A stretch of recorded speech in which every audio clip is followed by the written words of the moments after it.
Mesdames et messieurs, bienvenue dans le Ciné des Confinés, une émission fait par et pour des cinéphiles. Mesdames et messieurs, bonsoir, bonjour, bienvenue dans ce nouvel épisode du Ciné déconfiné. Je suis Alexandre, je suis votre hôte pour cette émission et je suis avec Arnaud qui a choisi le film dont on va parler aujourd'hui. Salut Arnaud. Salut Alexandre. Quel film tu as choisi dis-nous pourquoi tu l'as choisi et du coup ce que tu en as pensé. Ouais bah écoute, moi j'ai choisi de partir sur le film Master and Commander. Donc de l'autre côté du monde, c'était réalisé par Peter Weir en 2003. Donc Peter Weir, c'est le réalisateur du Truman Show.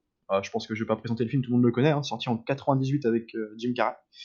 Il avait fait aussi alors je veux pas dire de conneries, alors, c'est pour ça que je vais rester sur celui que je connais, hein. Il a fait le Cercle des poètes disparus en 89 avec Robin Williams, très connu aussi.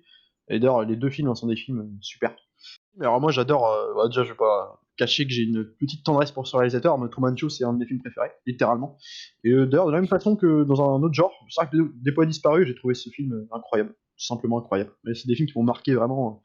Et alors pourquoi je voulais revenir sur celui-ci, Master and Commander principalement, c'est outre le fait que je trouve que c'est déjà un très très bon film, c'est un petit film, enfin un petit film, un grand film d'aventure, hein, mais qui a été un peu oublié avec le temps, qui est sorti en 2003, mais c'était en pleine époque de gros blockbusters estivaux. Alors ça commençait avec les blockbusters Fox et Disney. Alors t'avais eu des Pirates des Caraïbes aux mêmes années, donc qui étaient des films beaucoup plus plus popcorn, plus grand public, plus fun quoi, sur l'entertainment pur et dur. Quand Master and Commander est un film plus axé sur une espèce d'aventure très réaliste. On est vraiment tourné sur les personnages à échelle d'homme, c'est-à-dire il n'y a pas de surenchère dans l'action, on prend son temps et voilà, c'est encore un des derniers films, c'est-à-dire que c'est encore des films qui s'intéressaient à la technique, à faire des effets spéciaux, alors des reconstructions de maquettes. Alors il y a beaucoup de charpentiers qui ont été engagés pour le film pour reconstruire des frégates entières, tourner dans des décors naturels. Donc ça se passe dans le Pacifique, là on est sur les îles. Euh, alors les îles que je les confonde pas du coup. C'est au Galapagos du coup. Exactement, voilà, Non, c'est ça. C'est ouais. ça. Ils ont eu les autorisations de tourner là-bas, et donc ça prête à des décors en plus magnifiques. Et tu vois, il y a encore ce côté, cette approche du film d'aventure noble à grande échelle, avec tout ce qu'il y a d'épique en fait pour me marquer. Moi, c'est un film qui m'a marqué vraiment, et pourquoi j'en parle aujourd'hui, c'est que je trouve que justement il est passé un peu aux oubliettes. Tu vois, c'est pas un film qui est recité aujourd'hui énormément, d'autant plus qu'il n'y a pas beaucoup de concurrents en fait dans ces époques-là, en tout cas dans ce style de film de guerre-là. Là, on est sur l'époque napoléonienne en fait. Alors, qui raconte, on est en 1805. Alors, ce temps de Napoléon règne sur l'Europe. En fait, l'histoire suit en fait Jack Aubrey, qui est un capitaine d'un navire britannique qui a été missionné par le gouvernement en fait pour intercepter et couler un navire français qui s'appelle Archeron, donc un navire ennemi, en fait, qui est résolu lui à faire la guerre dans les eaux du Pacifique. Et donc en fait, on va suivre une espèce de traque entre le navire britannique en fait, qui va essayer de traquer ce bateau-là. Sauf que dans le film, on se rend compte que la traque n'était pas, était peut-être à double sens en fait. On se rend compte que l'Archeron, le bateau français qui est traqué justement, en fait, il est souvent dans le coin, puis on se rend compte qu'il cherche aussi à attaquer, alors qu'il devrait juste fuir. Et donc c'est intéressant. C'est un scénario qui tient sur deux lignes en fait. On est vraiment sur un film c'est un espèce de huis clos dans le bateau. On ne sort jamais du bateau et on est toujours plus proche des personnages. Et en fait, tu suis le quotidien de mariniers, de marins sur un bateau en temps de guerre, avec l'oppression constante qu'il peut y en avoir. Je trouvais ça intéressant. Je trouve que c'est une approche de film qui se fait trop rare aujourd'hui. Donc ça me méritait d'y revenir. Effectivement, le film est sorti en fait la même année que le premier Pirates des Caraïbes. Ils sont tous les deux de 2003. 2003, ouais. Donc je pense que c'est la raison en fait qui fait que le film est passé un peu en second plan. Et après, je pense aussi il y a le côté, c'est Russell Crowe qui porte le film et il sort après Gladiator, et Gladiator en fait plus marqué les esprits que ce film-là. Ouais, ça c'est sûr. Après, parce que Gladiator joue beaucoup plus du pathos. Faut remettre aussi ça, hein. C'est-à-dire que là, la démarche est vraiment dans le réalisme. Alors, je te rejoins sur le côté, au niveau des effets spéciaux, les maquettes, etc. C'est vraiment bluffant, c'est vraiment hyper bien fait. En regardant le film, en fait, je n'étais pas capable de dire ce qui était de la maquette ou pas. Je suis complètement passé à côté de ça. Il y a que quelques fonds verts qui ont forcément vieilli. Je veux dire, ça a plus de 15 ans, donc Ouais, comme tu dis, il y a une espèce de transparence. En fait, moi, je me rends jamais compte en fait. J'ai toujours l'impression de voir des vraies batailles en direct, en tout cas sur l'écran se dérouler devant les yeux, quoi. Il y a un espèce de côté palpable tu sens que tu peux toucher tout ce qui se passe dans le film. Il y a une espèce de côté hyper réaliste, mais à des milieux en fait de ce que tu peux voir déjà dans ce qu'amorçait. Alors les Pirates des Caraïbes à l'époque étaient encore dans ce truc-là aussi de reconstruction de maquettes et compagnie. Mais c'était déjà une époque où les blockbusters se tournaient pas mal vers les fonds verts, les fonds bleus même.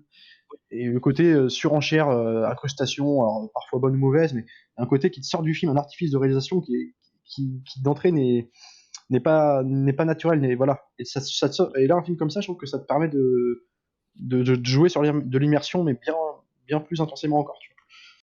Pour moi, c'est d'ailleurs ça, hein, on te montre la vie en mer à cette époque-là. Moi, personnellement, j'ai apprécié le film. J'ai vraiment apprécié le film. Il y a de grande qualité de mise en scène. L'histoire est très intéressante. Après, moi, j'ai juste eu un problème je dirais, dans l'attache émotionnelle, en fait. J'ai eu du mal, en fait, à m'accrocher au personnage. Ouais. Je trouve que on essaye je pense notamment au plan de fin, à un des plans de fin en fait où on essaye en fait de t'attacher aux matelots en fait, aux personnages qui sont morts et pour moi ça n'a pas pris pendant le film parce que, c'est Russell Crowe et Paul Bettany, donc les 2 personnages principaux qui prennent, toute la part du film. Il y a un troisième personnage, tertiaire qui est un petit gamin qui perd son bras au début du film, mais c'est les seuls personnages en fait dont je me rappelle, dont je serais capable de te resituer l'histoire et cetera, et les autres passent un peu en second plan. Et alors après, c'est assez paradoxal parce que à la fois je comprends le côté puisque au niveau de la mise en scène, tout est fait pour te montrer le côté équipage, des plans larges, des plans où ils réparent le bateau, des plans où ils sont dans les soutes, en train de manger, en train de faire la fête. Donc c'est très souvent des plans de groupe mais pourtant, dans ce groupe-là, on suit quand même quelques personnages, tu vois, parce il y en a qui meurent, il y en a qui. Mais en fait, pour moi, les personnages principaux euh, bouffent en fait l'existence de tous les autres personnages qui gagneraient en fait à être un peu mis en avant. Et Mais je pense que c'est un parti pris d'écriture aussi. Enfin, ce que je trouve intéressant, c'est qu'effectivement, en fait, l'histoire est axée beaucoup sur. T'as un socle de personnages principaux, donc qui sont en l'occurrence le personnage de Russell Crowe, donc Jack O'Brien qui est le capitaine du navire.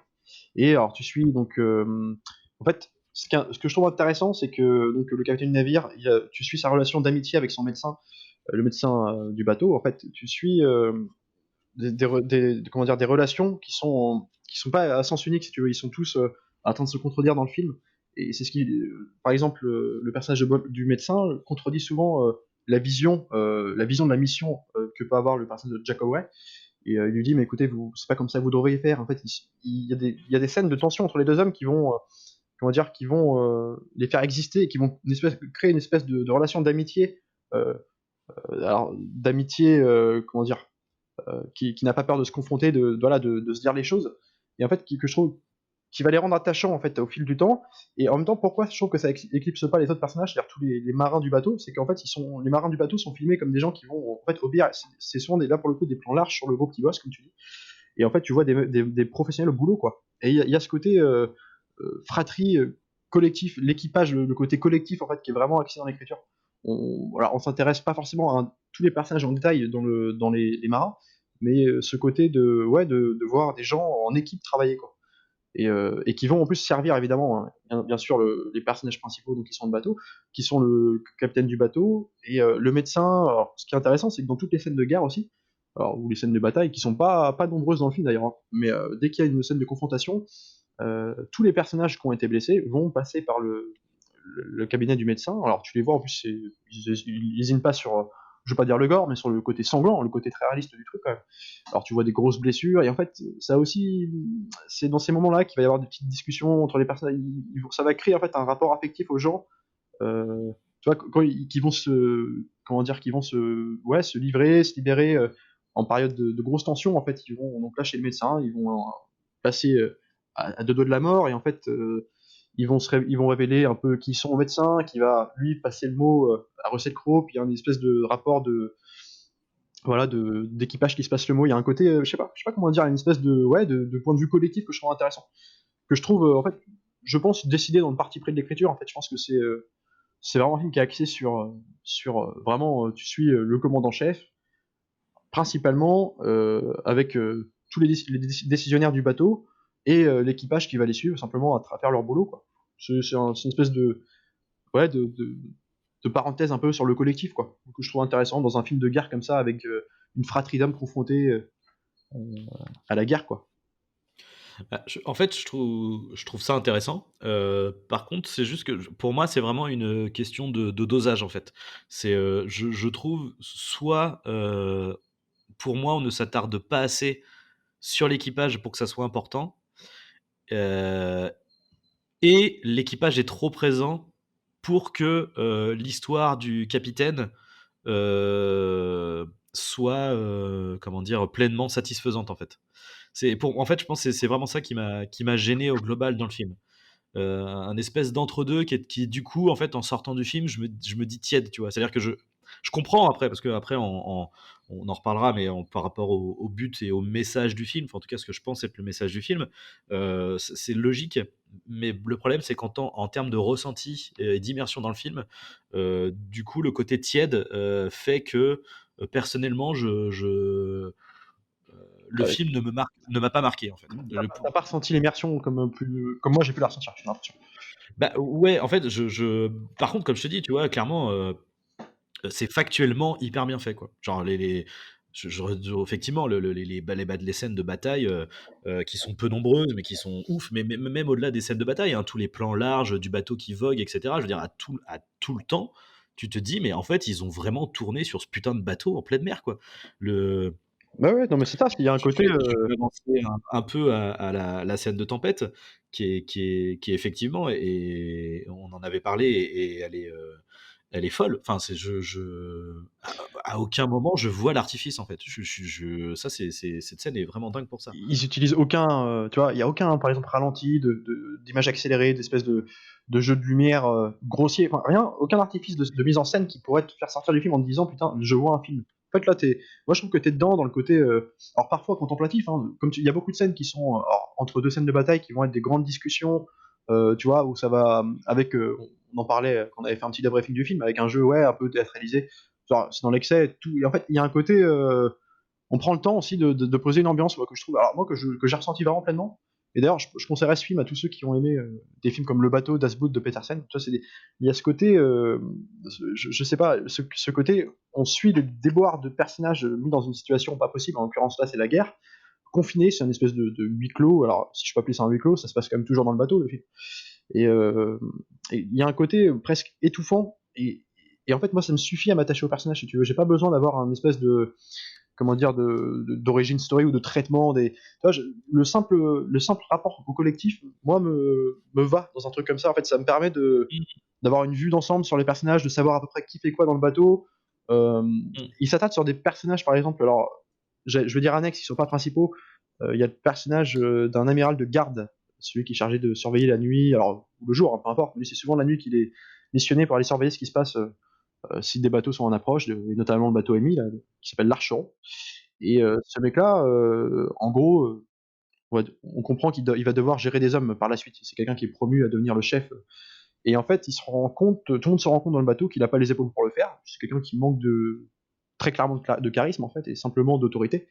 Et en fait, il se fait marcher dessus par des mariniers, enfin par les marins qui sont pour le coup dans toute leur bonhomie, presque des sauvages. En fait, c'est vraiment, on te filme des mecs, des mecs, voilà, qui mettent la main à la pâte, qui sont prêts à se battre, voilà, jusqu'au bout, jusqu'à la fin, quoi.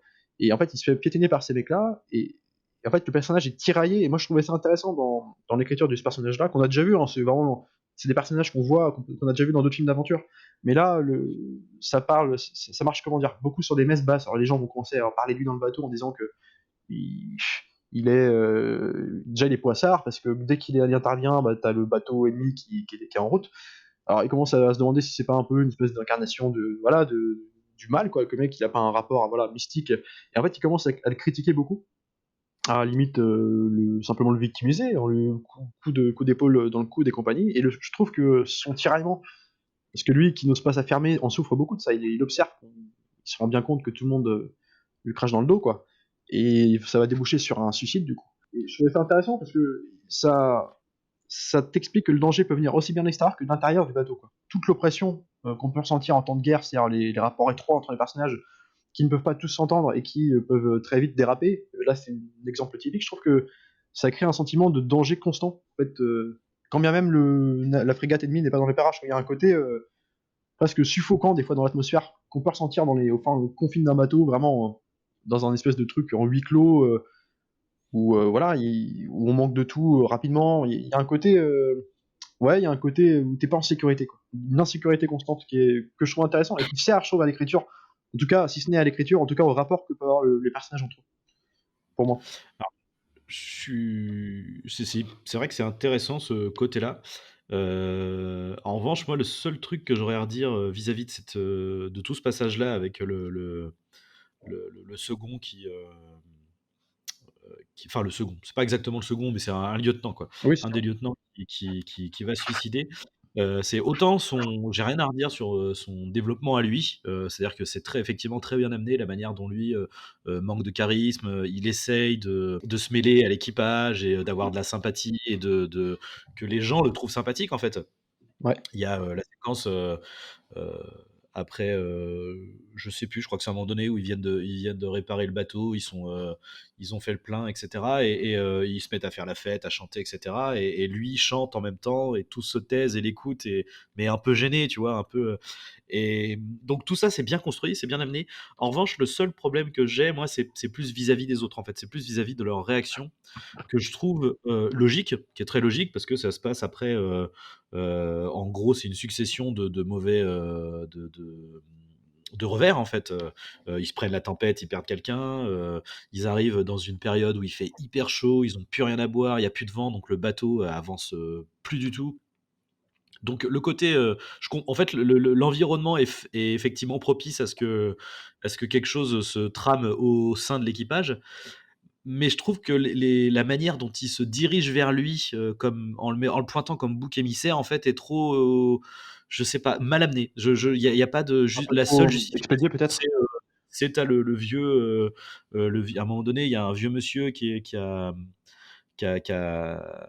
s'est fait opérer de la tête et c'est un peu un cliché de vieux matelot qui cite la Bible, qui cite les légendes et les machins, et qui dit genre ouais, le mauvais œil est sur nous, et puis c'est telle personne, quoi.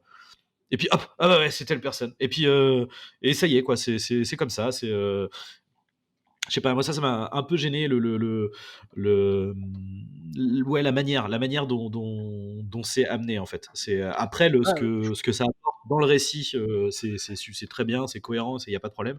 Mais la manière dont c'est amené est un peu succincte. bah, je l'ai vu comme un truc. Enfin, je veux dire, c'est vrai que en fait, c'est rapidement. C'est vrai que ça arrive rapidement et c'est assez vite expédié. À côté de ça, je trouvais que ça servait l'histoire dans le sens où ça permet de se dire que tous les personnages dans la situation, donc tous les gens du bateau, je l'ai vu comme une espèce de forme de se rassurer. Alors, en mettant, en jetant toutes leurs suspicions sur ce mec-là, je l'aurais vu comme un truc de se dire, bah écoutez, ils se rassurent en fait. Tu vois, ils se disent que bah, tout a une explication. Peut-être que, alors en l'occurrence, on peut l'interpréter comme un truc genre mystique, peu importe. Moi, je le vois plus comme un truc.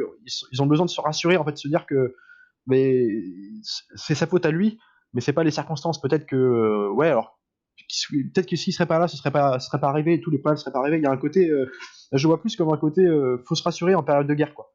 On essaye de trouver toujours une explication aux problèmes, mais sans en faire un truc trop, justement. Je trouve ils accentuent pas énormément sur le côté, le côté, comment dire. Ouais, on parlait tout à l'heure de superstition, de superstition. Je trouve que ça pourrait virer là-dedans et on rentre dans un truc assez réaliste. Je pense que c'est juste une espèce de rattache qu'ils ont, de se dire bah on a eu beaucoup de malchance, mais c'est lui. Mais je sais pas comment expliquer. Mais il y a un côté, je l'ai plus vu comme une façon de, ouais, de trouver une explication, un exutoire à leurs problèmes, quoi. Ouais, ouais, non, je pense que c'est complètement ça.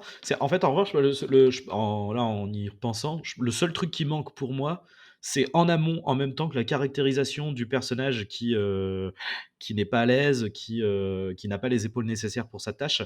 Il faudrait qu'en parallèle de ça, il y ait déjà en amont, vis-à-vis de l'équipage, des petits trucs, en fait, des petits pics qui lui sont lancés. Parce qu'en fait, c'est pas. Si tu veux, au début, l'équipage n'a rien contre lui. Tu vois, je pense qu'il aurait fallu beaucoup plus que, tu vois, par exemple, le passage où il chante, autant les mecs sont gênés, mais ils sont plus gênés du fait que, enfin, en fait, un lieutenant ne chante pas avec nous, quoi, en fait. C'est, Ouais, et mais c'est juste de la gêne, tu vois. C'est pas du, ça aurait gagné entre guillemets, enfin, pour préparer cette scène-là, ça aurait gagné à ce qu'il y ait un peu plus une petite moquerie, tu sais, que ça soit d'un mec de l'équipage d'ailleurs, tu ouais, vois. mais Mais est-ce que tu crois que le mec se suicide parce que uniquement à cause du fait que tout le monde lui, en gros, lui chie dessus? Parce que dès le début du ah bah, film, c'est un déclencheur. c'est un gros déclencheur, évidemment, bah, c'est ce qui va le déclencher Ouais, d'ailleurs. ouais. Mais est-ce qu'au début du film, il est quand même présenté alors de façon Ouais, succincte, il est et pas à donc l'aise. tu vois, ouais, de quelqu'un qui est déjà pas à l'aise, Oui, oui, qui vit le truc comme une espèce d'épreuve constante sur ses épaules, il n'arrive pas à oui, oui. assumer, tu sens qu'il n'est pas heureux sur le bateau, qu'il n'est pas à sa place, en fait, tout simplement, quoi. Alors, il n'est pas à sa Mmh. place, et plus tard dans le film va arriver les suspicions sur lui, et il va se. Alors, lui qui était déjà tiraillé entre. Il va commencer à se sentir vraiment. Alors, quel terme je pourrais dire, à se sentir agressé de tous les côtés, en fait. Il va plus supporter ça, mais je trouve que c'est dû aussi à sa simple personnalité, à sa simple approche de sa mission, en fait, qui est déjà dès le début, le mec est pas dedans, et en fait, n'a pas envie d'être là, quoi. Alors, en plus, quand les gens vont commencer à le suspecter, c'est pour ça que j'ai pas trouvé ça forcément trop expédié, dans le sens où c'est juste un plus, une carte en plus qui va le. On pousse quelque chose, un domino, puis qui va le faire tomber, quoi. Simplement, il y a un Mmh. côté, c'est une étape en plus, quoi. Et bah là, l'étape de trop. Et qui va faire en sorte qu'il va se tuer. D'ailleurs, je trouve la scène où il se suicide, je trouve, alors, triste et belle à la fois, dans le sens où. Tu vois, et c'est là aussi, on parlait des personnages dans leurs relations. En fait, les personnages existent dans le film par le biais d'une amitié qu'ils vont avoir avec quelqu'un du bateau. Et là, par exemple, on Mmh. parlait du petit gamin qui a perdu son bras, c'est le seul mec. Alors lui qui est écrit pour le coup de façon où tu imagines devenir chef par la suite, un mec très noble, un petit garçon qui a déjà beaucoup de courage et voilà, très noble, Bah, c'est un futur général, quoi, tu en vois? Donc, général, voilà, puis il est décrit comme ça. Et bah ce mec-là, le petit garçon, c'est le seul qui a été gentil avec lui depuis le début du film. Et il le dit d'ailleurs, le mec le remercie avant de se suicider, il lui dit merci d'avoir été sympa avec moi, t'es le seul qui était comme ça.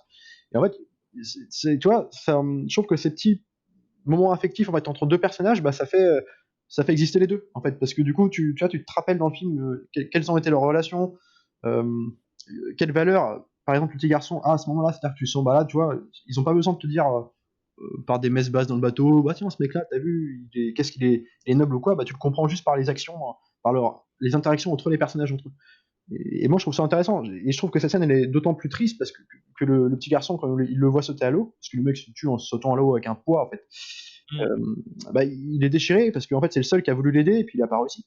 C'est presque comme un échec dans une mission, enfin, dans sa mission. Enfin, tu vois, c'est comme si c'était une mission, c'est un échec pour lui. Il y a quelque chose qui est passé à travers, quoi. Ils sont coupables. Il y a un côté. Je sais pas, je trouve que l'affectif marche.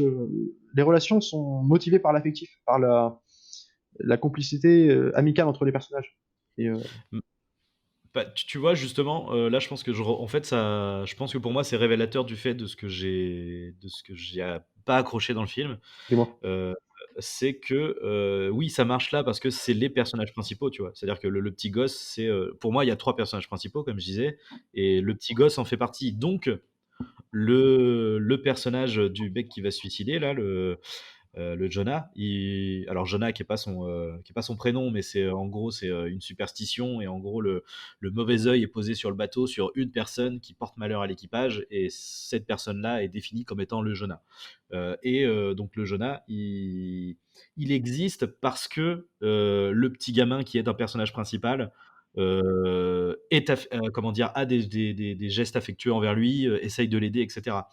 Euh, et du coup, c'est encore une fois, c'est le problème de l'équipage n'est pas suffisamment développé et donc pour moi, le fait qu'il rejette le Jonah, arrive trop est mal préparé parce que mais mal préparé vis-à-vis de l'équipage, en fait.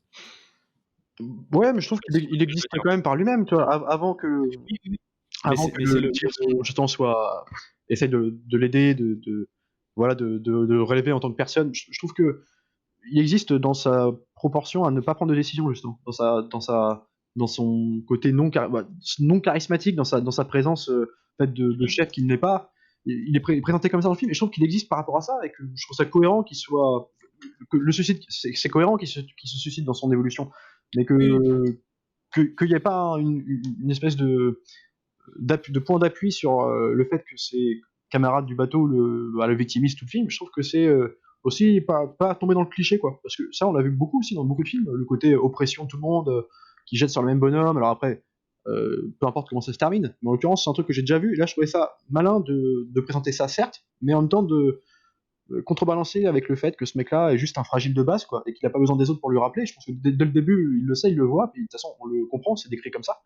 Et il le supporte pas. Il a conscience de pas être quelqu'un qui a les épaules pour tenir son rôle. Et d'ailleurs, il y a même une confrontation, alors qui n'est pas une confrontation directement, mais une espèce de scène où il se fait taper à l'épaule par un de ses camarades, et il est convoqué dans la cabine du commandant de bord, là, donc, qui est joué par Russell Crowe. D'ailleurs, ce dernier lui dit mais vous savez, vous avez loupé vos concours maritimes 2 fois de suite, mais vous avez les épaules pour le faire. Il essaye de le motiver à réussir quand même. Mais pour lui rappeler en fait, il faut pas qu'il se laisse victimiser. Et puis lui, il répond en fait en bafouillant. Tu sens que il comprend ce qui lui arrive, mais en même temps, il s'en veut énormément, quoi. Et il n'arrive pas à passer outre. Et il est présenté comme quelqu'un de très fragile, en fait, qui a 2 doigts de basculer. Et quand les gens l'attaquent, en fait, je trouve que c'est un point de bascule qui se fait rapidement, mais qui est logique, en fait. C'est juste que bah, là, du coup, c'est le domino en trop, quoi, qui le fait tomber. Enfin, c'est ce qu'on disait tout à l'heure, je trouve que c'est plutôt équilibré, moi, à ce niveau-là. Je trouve que ça changeait un peu dans l'écriture par rapport à beaucoup de films qui abordaient à peu près les mêmes sujets, quoi. Mais bon, après, je comprends que tu puisses penser ça, ouais, pour le coup. Ouais. C'est que, en fait, ouais, c'est ça. Moi, c'est juste, encore une fois, le personnage en lui-même est très bien développé. Tout ça, c'est hyper bien mis en place. Mais c'est vraiment le côté, l'équipage devient un levier scénaristique, si tu veux.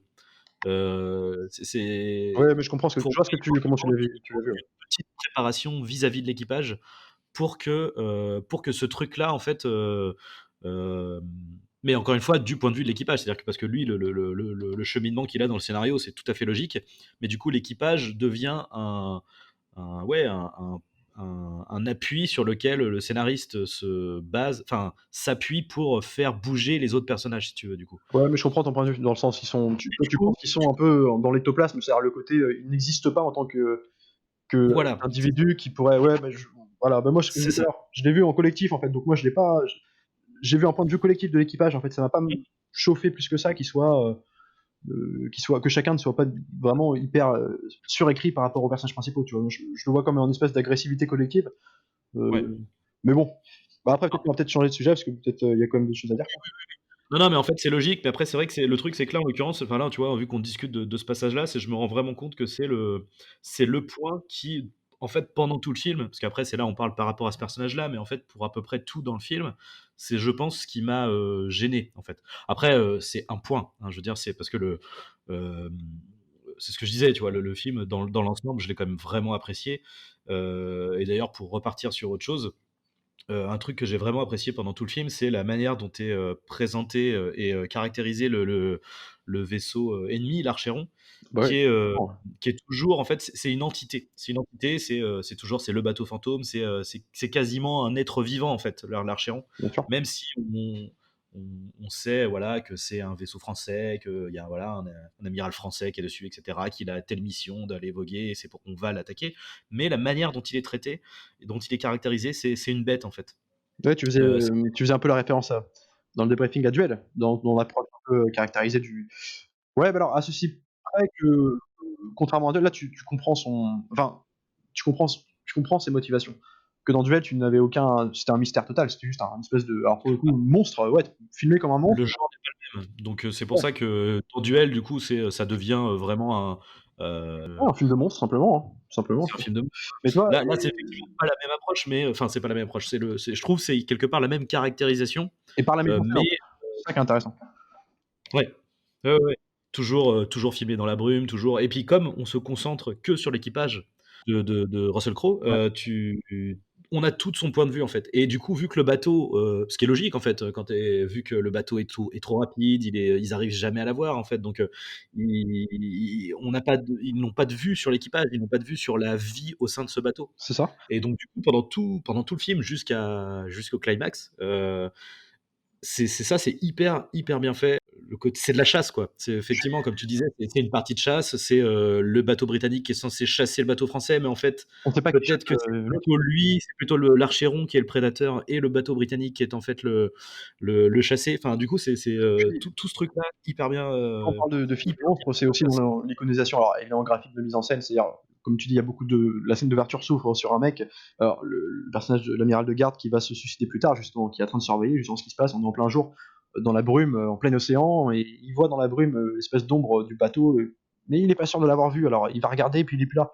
Et en fait, ouais, il y a un côté, je sais plus si on en parlait tout à l'heure, c'est-à-dire le côté comme un peu Bayona utilise dans Jurassic Park World, enfin Jurassic World 2, le deuxième là, dans l'iconisation des dinosaures, avec des jeux de lumière, d'ombre, d'apparitions furtives, il y a un côté, ouais, filmé comme un monstre, et en plus de ça, là je parle de la frégate Archeron, hein, le bateau français, et en plus de ça, je trouve que même dans les discussions entre les protagonistes du film, les personnages, donc qu'ils soient les marins, simples marins ou les personnages principaux, ils en parlent comme quelque chose, un bateau alors 2 fois plus gros en taille, avec beaucoup plus de moyens, une espèce de, ils te vendent comme un peu quelque chose de très très menaçant, de très puissant, à la même manière que dans Les Dents de la Mer de Spielberg, où tu avais le personnage de Robert Shaw, là, j'ai perdu son nom dans le film, il y avait une scène un peu en suspens, dans le troisième acte du film où ils étaient sur le bateau de pêche, où ils commençaient l'acte où ils allaient chasser le requin, ils étaient en pleine nuit dans le bateau en train de boire et manger, tous bourrés là, les 3 personnages, et tu vois, t'avais un monologue de Robert Shaw qui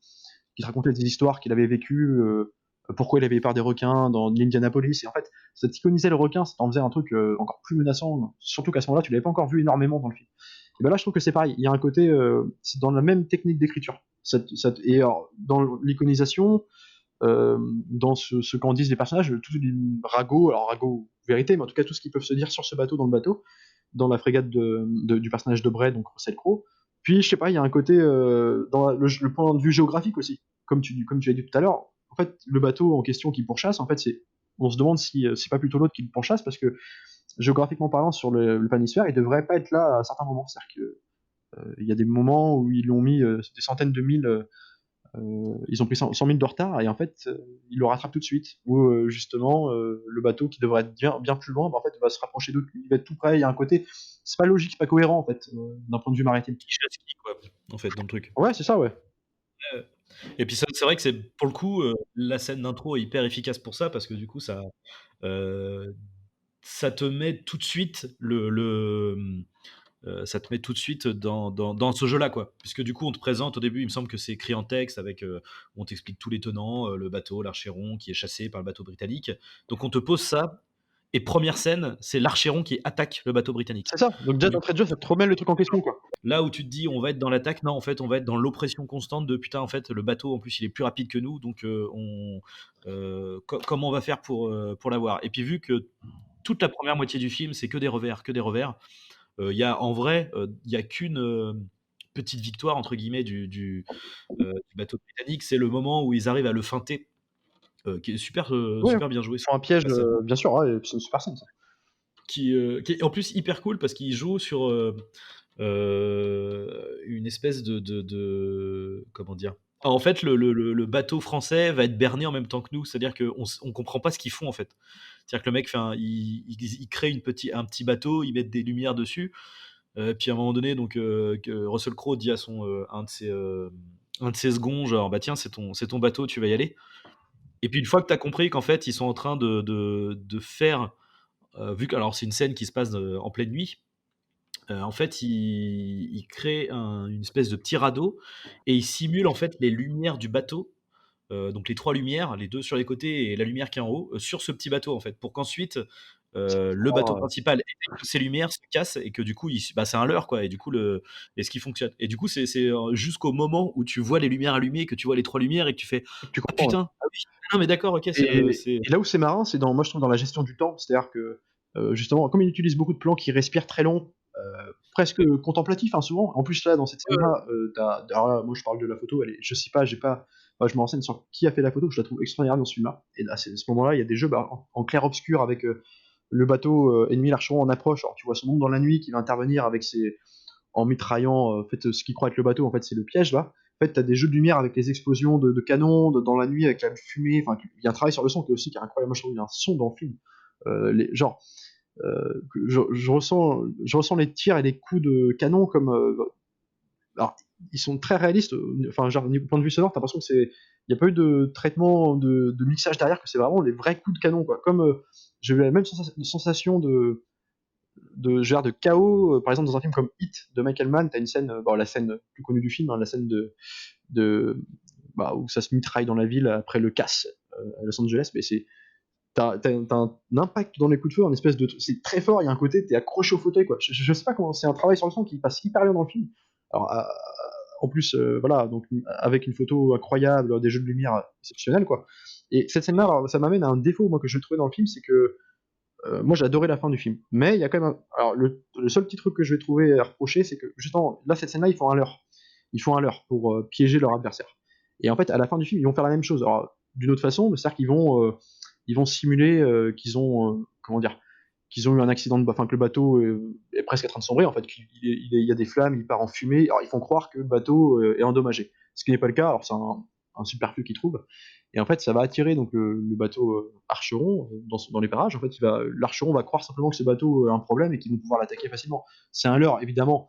Quand l'Archeron se rapproche d'eux, ils sont armés jusqu'au coude et ils se préparent à l'attaque. Sauf que, en fait, c'est peut-être le petit défaut que je trouverais dans ce film-là, c'est que tu t'attends justement à ce que l'Archeron, qui depuis le début du film est montré comme quelqu'un presque plus malin qu'eux, parce que imprévisible et en plus doublement plus puissant en termes de moyens, tu t'attends, ne serait-ce qu'en termes de rebondissement scénaristique et de tension, qu'il tombe pas dans le panneau, ou en tout cas pas aussi facilement, qu'il puisse y avoir aussi un effet de contrebalance avec un plan qu'ils avaient aussi, tu vois, quelque chose. Et en fait, non, il tombe juste dans le panneau.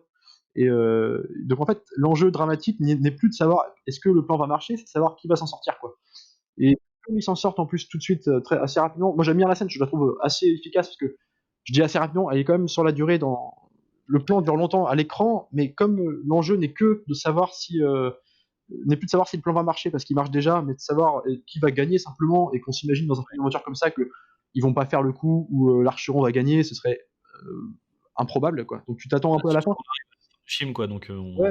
on bien que et encore enfin bon, on y reviendra, mais il joue quand même Tu vois, sur ça. et peut-être contrairement à toi, alors toi je peux comprendre qu'en plus si tu n'avais pas un point d'attache énormissime avec les personnages, je peux comprendre qu'en plus si tu n'es pas attaché par les persos énormément sur la fin avec un enjeu comme ça, tu peux ne pas trouver ça aussi épique que ça aurait pu être. Moi je la trouve épique malgré tout, malgré cette petite déception dans la mise en scène toujours. C'est-à-dire Alors, la gestion du temps, du suspense, le bateau Archeron met longtemps à arriver près du bateau, tu sens les mecs qui sont à l'intérieur du bateau à attendre avec près des canons, épée à la main, trembler, transpirer, ça dure. Ça c'est malin. Rien que pour ça, j'ai quand même ressenti la scène, je l'ai quand même trouvé assez immersive malgré tout, malgré ce que je peux lui reprocher. Mais en fait, je trouve cette séquence finale, elle est plutôt bien au début. Alors en fait, c'est pas un problème d'attache au personnage. Moi, le seul problème que j'ai eu avec cette bataille finale, c'est que quand on est sur les bateaux qui s'abordent, c'est hyper bien foutu parce que t'as tout est hyper bien posé dans le décor. Comme tu disais, la scénographie est vraiment efficace. Tu arrives à voir euh, qui est qui. Enfin, c'est très bien placé. En revanche, dès qu'il commence à y avoir l'abordage et que les uns et les autres vont sur les bateaux respectifs, là, c'est brouillon. En fait, quand c'est juste le montage s'accélère. ouais, le montage s'accélère, mais au-delà de ça, c'est hyper brouillon, quoi. C'est-à-dire que ça tremble de tous les côtés, tu n'arrives plus à voir qui est qui. Et, euh, et là, du coup, moi, là, ce passage-là m'a fait sortir. Je l'ai trouvé vraiment. Il est plus à l'aise, c'est pas un réalisateur d'action déjà, mais il est plus à l'aise dans les plans un peu, voilà, les plans larges, un peu plus, on va dire, épiques sur l'écran, le côté contemplatif, on te met des maquettes en gros plan. Moi, je trouve que c'est efficace. Après, effectivement, dans l'action, c'est pas tellement que le montage, je trouvais, moi, que il est un peu surcoté sur la fin, effectivement, quand ils se battent vraiment à l'épée, quand on est vraiment dans le bateau. C'est plus la scénographie dans l'espace, c'est-à-dire que tu sais plus où sont les personnages à ce moment-là. C'est-à-dire qu'il y a un côté, Ouais. t'es un peu mélangé en fait, tu sais plus, tu vois, tout le monde est un peu mis de côté, tu sais pas, la caméra elle fait que bouger, alors tu sais pas où sont les, donc tu sais pas trop quoi regarder, t'as pas un point d'accroche à l'œil en fait, si tu veux. C'est ça qui m'a peut-être plus dérangé, mais dans le principe, en fait, si tu veux, c'est pour ça, il y a des défauts sur cette scène-là, sur la scène de fin, mais voilà, c'est mon petit, voilà, je vais tiquer là-dessus si tu veux, mais ça n'empêche, moi pour moi c'est vraiment pas un truc qui va me faire descendre le film pour moi je le considère assez vraiment trop bon pour m'arrêter là-dessus. C'est vrai que Oui, non, non. ça peut poser problème. C'est que tu vois, pour le coup, par rapport à un Pirate des Caraïbes, après, effectivement, c'est pas le même genre de mise en scène forcément, mais du coup, là, le Pirate des Caraïbes arrive un peu plus à gérer cette entre guillemets virtuosité entre les scènes de bataille navale et les scènes de bataille entre les hommes, en fait. Ne serait-ce Et que là, je trouve la chorégraphie des combats, ça c'est sûr. que c'est ça. C'est, après, en fait, ça me gêne visuellement, mais je comprends pourquoi c'est fait. Puisque l'idée, c'est aussi enfin, pour moi, je pense que, après, je sais pas ce que tu en penses, mais je pense qu'il y a une sorte de discours un peu anti-guerre, en fait, euh, qui, qui vient un peu, en fait, en sa conclusion. Et vu que pendant tout le film, vu qu'on a le bateau français, c'est une entité. Quand la bataille arrive, là, on découvre qu'en fait, il y avait exactement la même vie sur ce bateau. C'est-à-dire que Oui, pour au voir un peu début, les tout est conditions brouillon, de. etc. Tu vois Ouais. les soldats ennemis, tout le monde se bute. On voit quelques personnages qui étaient un peu définis dans l'équipage qui meurent. Et après, tu as un plan à un moment donné, je crois que c'est le moment où, où Russell Crowe cherche le capitaine adverse. Ouais. Du coup, tu t'attardes un peu sur des cadavres, sur des matelots, et finalement, tu repères un peu les mêmes. Tu as un plan sur un enfant qui tue un autre mec, donc c'est aussi. Enfin, il y a la même hiérarchie en fait. Tu as des apprentis, donc tu as des enfants, tu as des matelots, Oui. tu as le second qui attaque Russell Crowe dans. Enfin, le second, non, je crois que c'est un mec qui. Enfin, ça a l'air d'être le grouillot, parce que tu as souvent le grouillot qui est défini du côté de Russell Crowe, qui c'est celui qui fait la bouffe, etc. Et tu vois un peu ce même type de personnage. C'est lui qui lui indique où est le capitaine. Il fait oui, il est à l'infirmerie. Il va à l'infirmerie. Il y a un docteur. Il y a le capitaine qui est qui est en train de crever, quoi. Enfin, du coup, et puis l'infirmerie qui est placée je crois que c'est quasiment la même. Alors, je sais pas s'ils ont utilisé le même décor. Mais en tout cas, t'as quasiment le même rideau. Et en fait, là, on rentre dans un truc de ah putain, mais oui, mais c'est des humains, Oui, quoi. c'est des C'est-à-dire gens comme qu'on nous. a tendance, Ouais, en temps de guerre, à ouais, ouais. Mais déshumaniser le et une fois qu'on se rend compte dans le truc, en fait, on se rend compte un peu entre guillemets, de la vacuité du truc, parce que, puis même le final, tu sais, ils étaient à fond contre l'ennemi, même Russell Crowe, tu sais, en mode genre, ah putain, faut qu'on essaye de l'avoir, qui est le prédateur, qui est la victime, etc. Et au final, le mec, enfin, en tout cas pour le moment, tu sais, t'as le médecin qui prend l'épée, qui fait bah voilà, le capitaine voulait que vous ayez ça, quoi, vous avez gagné. Enfin, tu sais, du coup, en fait, tu dis ah putain, mais en fait, le personnage était aussi noble que Russell Crowe. c'est ça. Et Moi, c'est ce que j'ai aimé, c'est qu'il n'y a pas de. Déjà, il n'y a pas de manichéisme spécialement. Et en plus, là, pour il n'y a le pas coup, je trouve. de misérabilisme. C'est-à-dire que là où je suis pas forcément d'accord sur le côté anti-guerre, c'est dans ce côté de dire que moi, je vois juste des mecs agir. Le personnage de Russell Crowe, c'est pas forcément un mec qui a une. Enfin, à aucun moment dans le film, ils vont te traiter ce qui se passe, la guerre qui va se passer en Europe, Napoléon. Ils en parlent très rarement de dire leur point de vue politique sur la chose. Moi, je vois des pros agir, des pros faire leur boulot. Et au même titre, à la fin, quand on découvre le bateau ennemi, l'intérieur, comment ça se passe, quand tu découvres effectivement que en fait, c'est des doubles, hein, c'est les mêmes personnages finalement dans leurs mêmes rôles respectifs, alors avec des histoires sans doute différentes, mais tu vois, il y a ce côté, un respect quand même entre. Voilà, c'est juste des pros quoi. Et tu vois, moi, et ça ramène aux scènes, par exemple, quand Russell Crowe, entre deux scènes d'action ou de dialogue, simplement parce qu'il n'y en a pas énormément dans le film, il se retrouve dans sa cabine à jouer à de la musique avec son médecin. Toi, il y a un côté, on passe à autre chose, le boulot est fait. Toi, il y a un côté vraiment juste, on entend de garde, c'est des pros qui font leur boulot, quoi. Indépendamment de leur point de vue, quoi. On a une mission, on la respecte, quoi. Alors, il y a ça, mais il y a quand même, enfin, alors peut-être pas anti-guerre, mais en tout cas, il y a quand même un message porté sur le côté recherche et humaniste. C'est-à-dire que Pour le point de vue du médecin, surtout. ouais, c'est ça. En fait, pour moi, c'est le point de vue du médecin qui est le point de vue positif et de la sagesse. C'est-à-dire que pendant toute la première partie, Russell Crowe, il est complètement obnubilé Sa mission. par le vaisseau ennemi, par sa mission qu'il a complètement outrepassée. Sa mission, c'était juste de repérer le bateau et de faire remonter l'info, et il décide d'aller le chasser. Et tu un moment donné où, alors ça c'est un truc, je suis pas sûr, je sais pas si tu vas pouvoir me confirmer ça. Tu vois. Russell Crowe et Paul Bettany, ils sont amis avant de monter sur le bateau, ou ils développent leur amitié sur le bateau? Et c'est pas précisé justement. Et moi, ce que j'en ai compris, moi, c'est que c'est des mecs que tu imagines avoir fait des missions communes. Hein. Alors peut-être, en tout cas, où ils sont partis depuis longtemps. Je sais pas, c'est pas précisé, mais je pense que. Alors, remarque à voir. Moi, je pense qu'ils sont peut-être juste connus dans le bateau, hein, simplement. Mais comme le mec le contredit tout le temps et donne son point de vue, est le seul cause affirmer ses idées. à son Parce qu'il est supérieur en dans la direct. hiérarchie, donc il est ouais. Donc en fait, ça crée une relation d'amitié comme ça, de conflictuelle avec les vérités qui sont dites et compagnie. Il y a que lui qui est comme ça dans le bateau. Et je trouve ça Ouais. intéressant justement. Alors après, ça précise pas, comme tu dis, est-ce qu'ils se connaissaient avant, je sais pas. Ça, mais je pense pas Bah, qu'ils en parlent d'ailleurs. en tout cas, tu sais, tu un truc qui est posé à un moment donné où c'est, comme ils savent qu'ils sont dans ces eaux-là et que lui est aussi un comme tu disais, un biologiste, un scientifique, il veut découvrir de nouvelles espèces et comme il sait qu'il passe près des Galapagos, il y a un truc un peu tacite, qui est un contrat qui est donné entre les 2 où c'est en mode genre: «Bah, écoute, moi je suis avec toi, je t'aide et tout, mais si on peut faire une petite halte sur cette île-là, que je puisse faire des prélèvements, que je puisse étudier un peu quoi, l'histoire de quelques jours». Et t'as ce truc-là où manifestement ça a été dit entre eux, et quand le mec lui dit au dernier moment, genre bah non, en fait, on a repéré le bateau, donc on y va tout de suite.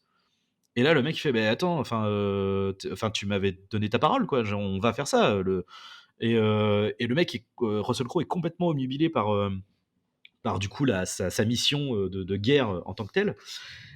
Et c'est ce qui va en fait les mener à toute une série de déboires. Et en fait, au moment où, bah, au milieu du film où finalement le capitaine reprend, entre guillemets, «raison», entend raison, et bah, d'ailleurs c'est le moment où, le médecin se fait tirer dessus. Pour accident. Finalement, tu vois, il décide de retourner sur cette île-là, de soigner son ami et de lui laisser le temps de faire ce qu'il a à faire, en fait. Et en fait, c'est en faisant ça que le médecin, l'aide dans sa mission après coup. Donc il y a quand même un côté, Ouais, un heu, rapport de force un contrôle, quoi. côté ouais, il y a un côté, je sais pas si humaniste, ou enfin, il y a un truc où c'est, et puis même, tu vois, c'est le fait que, le mec ait fait ses recherches scientifiques, voilà, qui lui donne la solution pour réussir sa mission, tu vois? Et tout ce truc-là, en fait, me fait dire que, il y a une certaine dévalorisation, en fait, de sa mission, en fait. C'est-à-dire que le mec s'est mis sa mission dans sa tête et cetera, mais il a voulu faire ça, coûte que coûte, en mettant tout le reste de côté, mais sauf que tout ce reste de côté, c'est hyper important parce qu'il a besoin de son ami qui est médecin. Il a besoin de la bonne santé de son équipage. Bien sûr. Et il y a aussi le fait, entre guillemets, «anti-guerre» pour moi, c'est aussi le petit twist de la fin où en fait, ils se rendent compte que, bah, en fait, le capitaine français, lors a joué un tour, s'est fait passer pour le médecin, et manifestement, la partie n'est pas terminée. Donc en plus, ça veut dire que malgré tout ce qui s'est passé, en plus, potentiellement, ça n'a servi à rien parce que le mec a peut-être repris son bateau, tu vois? Et pour moi, il y avait un peu ce côté un peu, alors peut-être pas anti-guerre, mais en tout cas un peu futile de la guerre en général. Bah, d'ailleurs, je reviens moi sur la scène où ils reviennent sur les îles justement pour soigner le médecin.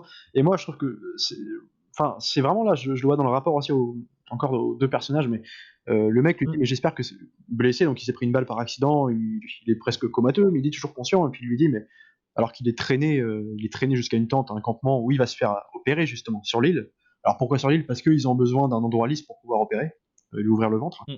Et en fait, il dit à son commandant, donc le personnage de Russell Crowe, avec qui il a une relation, donc voilà, comme on a expliqué. Mais en plus d'amitié, ils jouent de la musique ensemble, tu vois, ils sont quand même assez proches, mine de rien. Il lui dit, mais j'espère que c'est pas pour moi que vous avez fait cet arrêt. Parce que, en gros, il est plutôt dans le film, il lui fait un scandale pour s'arrêter, et l'autre veut pas parce qu'il veut reprendre sa mission, en tant que professionnel qu'il est. Et là, il lui demande, mais c'est pas pour moi qu'on s'arrête. Et l'autre, il fait, oh non, vous inquiétez pas, j'avais besoin de me dégourdir les jambes. Et tu vois, il y a un côté, avec un petit sourire en coin, une espèce de, tous des rapports en non-dit, tu vois, en espèce juste de complicité par le regard, de truc qui marche bien. Elle est touchante, cette relation-là. Et alors, le mec, quand il se fait opérer, il se perd en plus tout seul. Alors, c'est pareil, je reviendrai, parce que c'est quand même une scène où on insiste beaucoup sur les opérations, justement. Puis, le médecin se perd tout seul parce qu'il y a que lui qui peut le faire, et puis il se charcute, et sans crier, tu vois, c'est des mecs courageux, professionnels, quoi. Et quand il fait ça, il lui dit, mais je m'acquitterai jamais de la dette que je vous dois, quoi. Et Mmh. le mec, il réagit en disant, ah, vous inquiétez pas, vous êtes biologiste, vous me trouverez une plante que vous appellerez de mon nom.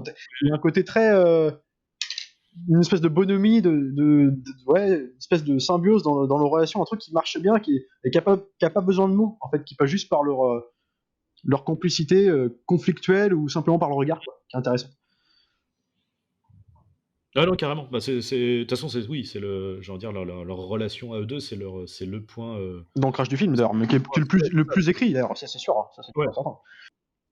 c'est le point fort du film, et puis les 2 sont excellents, sont excellents. C'est pas intéressant. C'est pas inintéressant ce que tu dis par contre sur le coup, parce que c'est vrai que là, en y repensant, j'avais pas revu le truc comme ça. Mais c'est vrai que t'as raison, quand ils repartent donc des Galapagos, donc le médecin est soigné, c'est vrai que être passé sur l'île va être un moyen. C'est de là qu'ils vont trouver une solution aussi pour, Toute l'équipe va être fortifiée après ça, en fait. pour feindre, bah ouais, pour faire monter un plan contre leur assaillant. Et en fait, c'est vrai que ça part d'un insecte qu'ils vont trouver sur l'île, l'insecte qui se cache, en fait, qui se camoufle de ses ennemis sur l'île en se déguisant, par exemple, en se camouflant en plante, tu vois, en espèce de feuille pour être Du coup, ouais. confondu. Et en fait, c'est ce qu'ils vont faire. Alors, on va pas te dire en détail, mais c'est ce qu'ils vont faire en fait comme plan pour voilà, pour feindre. Pour piéger leur adversaire, ils vont se camoufler quelque part. Et c'est dans ce domaine-là, ils se rendent compte par rapport à ça, effectivement. Et t'as raison. C'est vrai que j'ai pas pensé à ça. Mais c'est vrai. Ça explique aussi, ce point de vue-là explique aussi ce que je reproche, moi, au film. Mais encore, c'est ce que je disais, en fait, c'est quelque chose que je reproche en termes de ressenti. Mais après, ça prend sens, en fait. Du coup, avec ce plan de fin où on s'attarde sur les visages, comment dire, les plus représentatifs de l'équipage qui sont décédés, où on s'attarde sur eux, parce que là, c'est vraiment, on s'attarde sur eux, quoi. On voit leurs cadavres qui sont, bah, tu sais, comme dans les films de guerre, ils sont alignés les uns à côté des autres, et t'as un gros plan sur chacun d'eux, en fait, en travelling. C'est un plan douche en travelling Ouais, latéral, ouais. et du coup, on s'attarde sur chacun de ces hommes.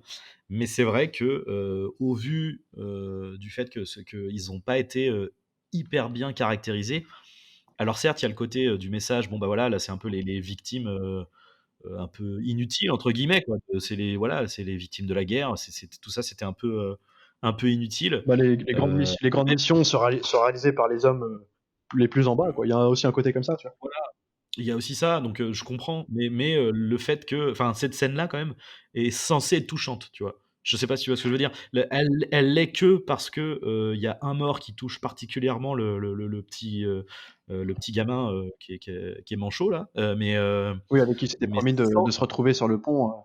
Ouais, c'est ça. Ouais. Parce que c'est deux, en fait, c'est 2 élèves, c'est 2 élèves qui sont un peu, l'autre est un peu plus grand que l'autre, il est un peu plus vieux, mais Ils ont un ils peu un sont rapport tous les 2, de frère et frère, hein, c'est simplement. ça, c'est exactement ça. Donc du coup, pour ce personnage-là, tu as de l'empathie et tu as de l'émotion, tu vois, pour sa perte à lui. Mais pour le reste de l'équipage, c'est un peu bon. Alors après, j'ai envie de dire, c'est suivant comment tu es rentré dans le film ou pas, j'imagine, hein, mais ce plan-là, moi, m'a laissé un peu de marbre, en fait. Même si je comprends, en termes de sens, je le comprends, Bah, après, c'est sûr mais que, en même temps, émotionnellement, j'aurais pas vu comment il aurait pu faire sur un truc comme ça où t'as 50 persos en gros dans un c'est bateau. vrai. C'est pour ça qu'il est axé vraiment sur le collectif, quoi, sur le point de vue. Mmh. Ouais, les mecs qui se donnent corps et âme pour une mission et pour te faire ressentir l'importance de l'équipage, ils vont te piocher dans l'équipage justement des petits bonhommes qui Mmh. ont un rôle plus important que d'autres, certes, mais qui Ouais. représentent à eux seuls en fait l'équipage.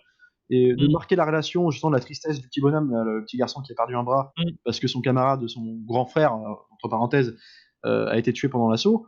Bah, ça permet de la tristesse que tu ressens. Moi, je la ressens pour les autres personnages parce que c'est un point de rattache en fait. Tu vois, il y a ce côté, Mmh.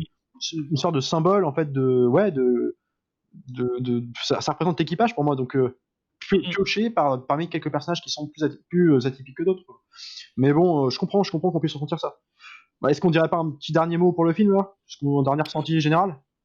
Bah, écoute, moi j'aimerais parler de 2 plans, qui m'ont marqué dans le film, que Alors j'ai dis-moi. trouvé vraiment très, très stylés. Ouais. Au début, il y a, le plan, la première fois où, Russell Crowe et Paul Bettany, jouent ensemble. Donc Russell Crowe, c'est du violon, alors Paul Bettany, je ne saurais pas dire, je suis très mauvais en Ou instruments. C'est un autre, compte pas sur moi pour te le dire. je pense un instrument, à cordes, c'est, un peu plus gros qu'un violon, je sais, contrebasse, non, c'est contrebasse, c'est peut-être trop gros. Enfin bref, On comprendra. heu et donc du coup, tu as cette musique-là, donc du coup, la musique est au sein du film, et tu as un plan, en fait, où, on est dans l'eau et on longe l'encre, en fait, on fait tout le tour de l'encre, et ce plan-là, je l'ai trouvé vraiment beau avec la musique et tout, derrière, c'était, très esthétique. Alors après, je saurais pas dire, quelle signification il a, mais j'ai trouvé vraiment, sympathique. Ouais. Et l'autre, plan, alors c'est pas un plan, c'est une série de plans, en fait, c'est encore une fois une transition, quoi. Encore une transition que j'ai trouvée, hyper bien foutue. Bah, en fait, c'est la transition au milieu du film, en fait, qui te fait basculer de tout ce passage où ils ont essuyé plein de revers, bah, d'ailleurs, ça suit, après le suicide du second là, Ouais. heu, en fait, tu as un enchaînement de fondus enchaînés, mais très lent. C'est-à-dire qu'en fait, d'abord, tu suis le bateau au loin, sur l'eau, puis en fondu très lent, tu vois le ciel, donc du coup, tu as le soleil qui apparaît, mais tu comme le fondu enchaîné est très lent, tu vois toujours le bateau en fait comme, en en silhouette en fait, dans le plan. Puis, refondu enchaîné, mais toujours très lent, ce qui fait qu'en fait, tu as toujours le bateau, tu as toujours le reflet du soleil et là, tu vois la surface de l'eau, Oui, tu vois la surface je vois le plan. mais comme Ouais, c'est en effectivement. fondu enchaîné, tu vois toujours les 3 plans qui sont superposés aux autres. Puis, sur ce dernier plan, travelling, non pas travelling, pas du tout, panoramique, vers le haut, où tu vois le bateau et cetera et là, tu as le côté: «Bon, bah, ça y est, on est passé à autre chose, il fait beau, la voile est levée, le vent est revenu, là, on va passer dans une autre partie de l'histoire», et bah, du coup, c'est à partir de là que tout va s'arranger, enfin non, il y a quand même le médecin qui va être blessé, mais même ça, ça va être bénéfique au final pour la suite de l'histoire. Donc cette transition-là, je l'ai trouvée, Il y en a d'autres, hein, qui sont intéressantes aussi, alors qui sont plus anecdotiques, hein, on est moins dans le spectacle, on est vraiment sur les scènes, reliées au personnage, mais la scène où on est sur les Galapagos, où le médecin a été soigné et qui du Mmh. coup, son commandant lui dit qu'ils vont rester au moins une semaine sur l'île, donc il a le temps de pouvoir faire ses analyses biologiques, d'aller chercher un peu les animaux, prendre des notes, et puis alors lui, il part au bout de l'île à 10 kilomètres, d'après ce qu'ils disent, euh, dans les derniers jours là, et puis il va chercher, parce il a en tête de trouver un animal courant, un oiseau courant, je crois, sautant, je sais plus, enfin un truc qui ne vole pas, qu'il a repéré Mmh mh. depuis le bateau quand ils s'approchaient de l'île. Donc il y retourne à l'endroit où il l'a vu, sans le retrouver du coup. Et par contre, il retrouve le petit scarabée, un petit scarabée noir, et puis il le regarde. Il a une histoire ce scarabée dans le film, parce qu'on l'avait déjà vu dans le bateau avant. Le petit bonhomme lui avait proposé, enfin lui avait donné, parce qu'il l'avait trouvé sur le bateau à l'époque où il devait encore s'arrêter sur l'île, mais que finalement le commandant a voulu repartir. Donc, comme lui était dégoûté de repartir, bah, il s'est contenté d'avoir ce petit scarabée dans la main. C'était une sorte de cadeau pour lui. Et là, il le retrouve, ce scarabée, il le prend dans la main, et en fait, il ouvre sa paume, et tu vois l'animal. Comment dire, bah, c'est un scarabée qui est volant, quoi.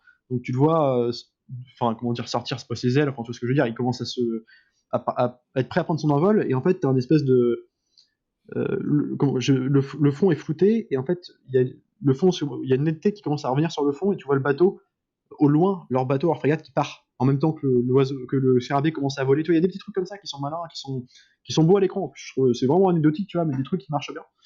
Mais après, c'est une mise en scène qui est plus contemplative. Alors moi, je trouve qu'il y a quand même beaucoup plus c'est très posé, quoi. C'est des plans très larges, des trucs. Il est plus à l'aise là-dessus, quoi. Il est plus à l'aise dans les scènes de dialogue et de balade dans le bateau que c'est vrai que les pures scènes d'action. Euh, Parce que je pense que les scènes d'action, il doit être bien aidé par une seconde équipe, et en plus la technique aussi, hein. C'est vrai qu'on parlait de la Mmh. photo, mais je pense que ça iconise aussi pas mal de plans, et ça l'aide beaucoup, ça.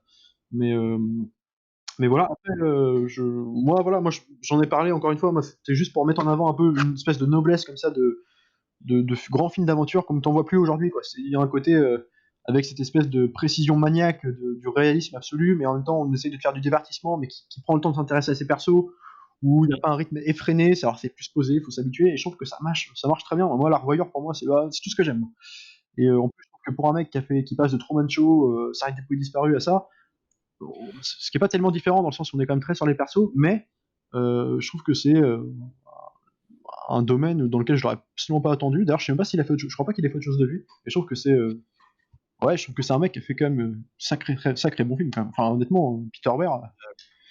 Peter Weir, je vais te dire ça, Ouais, Master Witness, Le Sarah des Poids disparu, forcément Truman Show, celui-ci. Et depuis, je suis pas sûr, hein. Peut-être, hein. Alors après, bah, effectivement, son dernier film, c'était Les Chemins de la Liberté. C'est le dernier film de Peter Weir, du coup.